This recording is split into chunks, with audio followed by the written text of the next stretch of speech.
ಗ್ರಾಹಕರ ನೆಪದಲ್ಲಿ ಕಳ್ಳಿಯರ ಕೈಚಳಕ, ಸಿಸಿಟಿವಿಯಲ್ಲಿ ಸೆರೆಯಾದ ಘಟನೆ.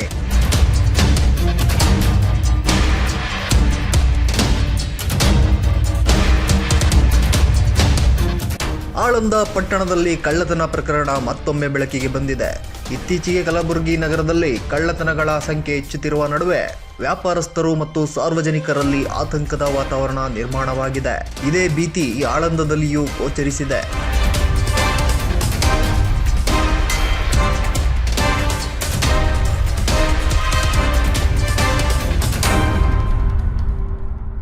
ಕಳೆದ ವಾರ ಆಳಂದ ಪಟ್ಟಣದ ಶ್ರೀರಾಮ ಮಾರ್ಕೆಟ್ನಲ್ಲಿ ಇರುವ ಕಾಲೇಕಾರ ಎಂಟರ್ಪ್ರೈಸಸ್ ಗ್ಯಾಸ್ ಸ್ಟೋವ್ ಅಂಗಡಿಯಲ್ಲಿ ಇಬ್ಬರು ವಯೋವೃದ್ಧ ಮಹಿಳೆಯರು ಗ್ರಾಹಕರ ವೇಷದಲ್ಲಿ ಅಂಗಡಿಗೆ ಬಂದು ವಸ್ತುಗಳನ್ನು ಖರೀದಿಸುವ ನೆಪದಲ್ಲಿ ಮಾಲೀಕರ ಗಮನವನ್ನು ಬೇರೆಡೆ ತಿರುಗಿಸಿದರು.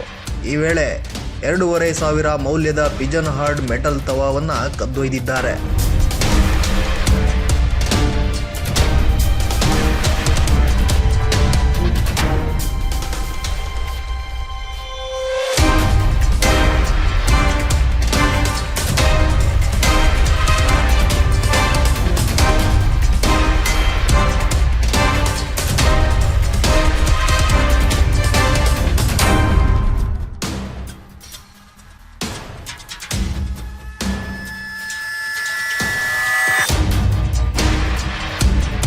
ಈ ಘಟನೆ ಅಂಗಡಿಯಲ್ಲಿ ಅಳವಡಿಸಿದ ಸಿಸಿಟಿವಿ ಕ್ಯಾಮೆರಾದಲ್ಲಿ ಸ್ಪಷ್ಟವಾಗಿ ದಾಖಲಾಗಿದ್ದು, ಕಳ್ಳಿಯರ ಚಲನೆಗಳು ಹಾಗೂ ಕೃತ್ಯಗಳು ಸ್ಪಷ್ಟವಾಗಿ ಕಂಡುಬರುತ್ತಿವೆ.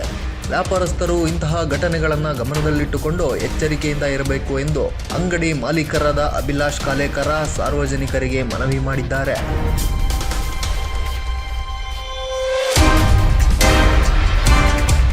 ಸ್ಥಳೀಯ ವ್ಯಾಪಾರ ವಲಯವೂ ಕೂಡ ಇತ್ತೀಚಿನ ಕಳ್ಳತನ ಪ್ರಕರಣಗಳಿಂದ ಆತಂಕಗೊಂಡಿದ್ದು, ಪೊಲೀಸರು ಈ ಪ್ರಕರಣವನ್ನು ಗಂಭೀರವಾಗಿ ಪರಿಗಣಿಸಿ ಆರೋಪಿಗಳನ್ನು ಪತ್ತೆ ಹಚ್ಚುವ ಕಾರ್ಯವನ್ನು ತ್ವರಿತಗೊಳಿಸುವ ನಿರೀಕ್ಷೆ ವ್ಯಕ್ತವಾಗಿದೆ.